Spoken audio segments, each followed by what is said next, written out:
Tottenham's history, Spurs are marching into the Champions League. Arsenal fans, look away. Hide your kids, hide your wives, because today we are talking about your arch nemesis. Well, you know what I mean. Your arch nemesis, whatever. Your worst enemy, the derby, Tottenham. Today we're speaking about Tottenham, guys. What's up, football fans, and welcome back to the Streets Will Never Forget. Today we'll be taking a look back at the Tottenham team of the 10-11 season. So yeah, get strapped in because it's gonna be a wild ride. I remember Tottenham signing Rafael van der Vaart from Real Madrid in the summer of 2010. And of course, I remember Van der Vaart from playing, you guessed it, FIFA. Because FIFA is the knowledge, right? Kids everywhere have great geography lessons. They know maps because of FIFA, because of the towns everywhere. Like, if a kid, right, has geography lessons and he's playing FIFA, believe me, like, they definitely know where Estonia is. Like, a country like Estonia, like, for me, I knew that when I was like 9 years old, but just because of playing FIFA. So with Tottenham signing Rafael van der Vaart, obviously I took interest in Tottenham for the next season. I was eager to see how Modric, Van der Vaart and Sandro would all play together in that Tottenham midfield, because prior to the season before, that Tottenham midfield was a little bit quiet. But honestly, I just wanted to see how people in England would react to a guy named Van der Vaart, because you get it, like, his name is like fart. It's got a fart in his name, so that's why I was just interested in that. Within the 2009-2010 season, Spurs clinched top 4 qualifying for a European competition since 1961. I mean, by Tottenham standards, yeah, that's a pretty long time. I remember the game and the celebrations when they clinched top 4. Like, the celebrations were absolutely crazy, and me and my father were laughing at this while seeing it, because Harry Redknapp was getting an interview from Sky Sports, and in comes David Bentley, splashes Harry Redknapp with like water or some Gatorade, and he's in like his pants and he's dancing around like in front of like nationwide TV within England. But I was happy for Tottenham then, because they actually like managed to qualify for top 4.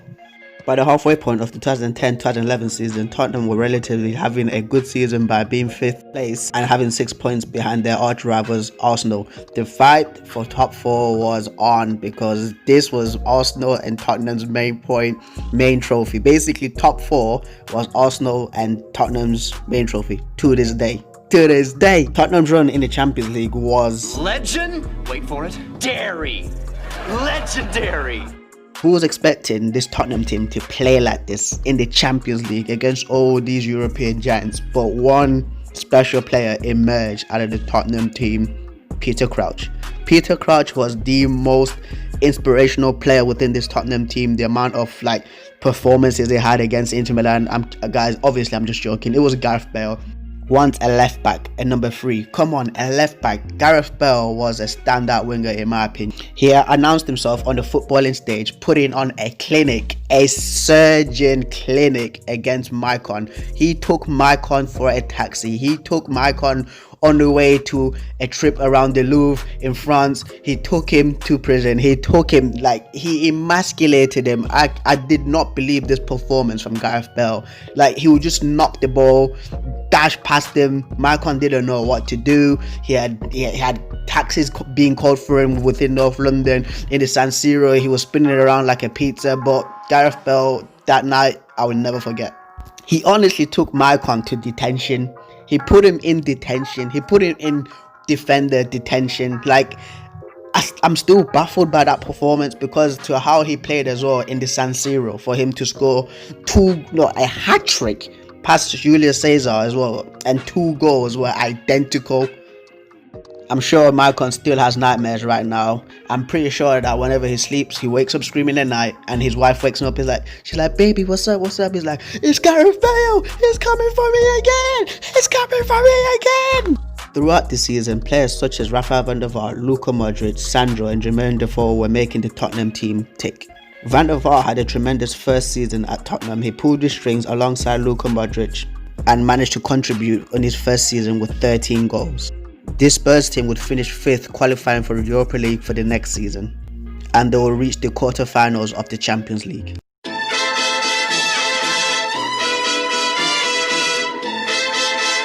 If player acronyms were done earlier, for an example, BBC, Bale, Benzema, Cristiano, MSN, Messi, Suarez, Neymar, we would have gotten MVB, Modric, Van der Vaart, Bale. These 3 players were the top trio in the Tottenham squad. Rafael van der Vaart, as pre-mentioned, he joined Tottenham in the summer of 2010. He would hit the ground running for Spurs. He would also be the key player. His left foot and clever style of play made him very dangerous to the opposition. He was Tottenham's top goal scorer, finishing the season with 13 goals. He played for Tottenham for 2 years and would later on move to Hamburg. When he retired from football, he would become a darts player. Really, a dart? I was not expecting him to become a darts player, but yes, that's actually true. He's actually a darts player, and a pretty decent one at that as well. Modric, the brains of the team.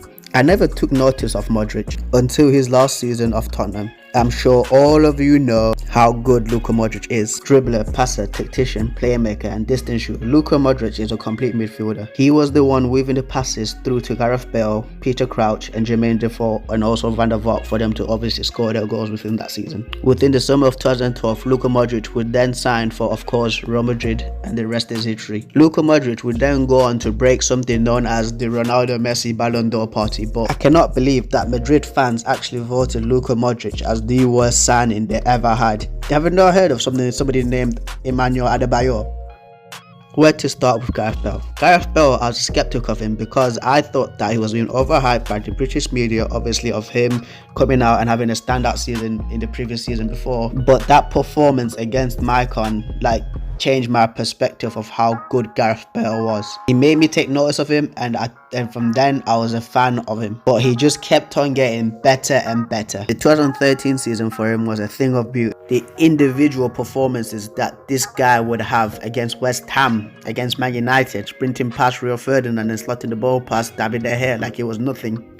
The one thing he did so well was when he would cut in on his left foot and either just hit a straight screamer or just a top locker curler. Gareth Bale within that season went on to win the PFA Players Player Award, so that is that's the best player within the Barclays Premier League, voted by every player in the Premier League. He would become the world's most expensive player by breaking Cristiano Ronaldo's transfer record by signing for Real Madrid. Gareth Bale would have a illustrious career with Los Blancos, winning 4 Champions Leagues and scoring one of the best goals I've possibly seen in the Champions League final, that bicycle kick against Liverpool. I love that, because for me, that was such a magical night for me. As a Man United fan, watching that goal going against Loris Karius and that bicycle kick, madness. This Tottenham team had tremendous chemistry. It's a shame that we only got them for 2 seasons, because Gareth Bale and Luka Modric went on to become world-class players at their positions. It's a shame we couldn't see more of them in the Premier League. Tottenham, these streets will never forget you guys. I've been your host, Preston, and I'm signing out. Peace.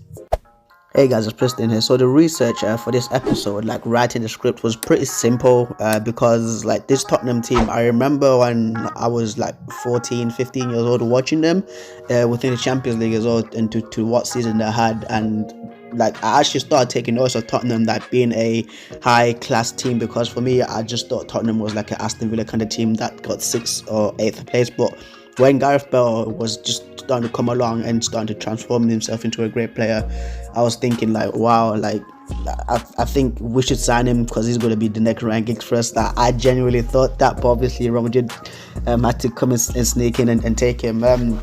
It's a little bit tough filming this these kind of episodes as well, because obviously of the stutter, and I've been obviously going through some things as well, just just what's been going on around the world with all the coronavirus, just all the negativity and all the positivity, guys. So if you're listening to this, guys, I just hope that just spread positivity around the football world and for other people as well, because us human beings can be nasty to each other, but we can be loving as well, and just try to spread positivity. Do not spread hate, guys, and don't judge people for the colour of the skin or just how they are. Just get to know the person first, mingle with the people from different cultures as well.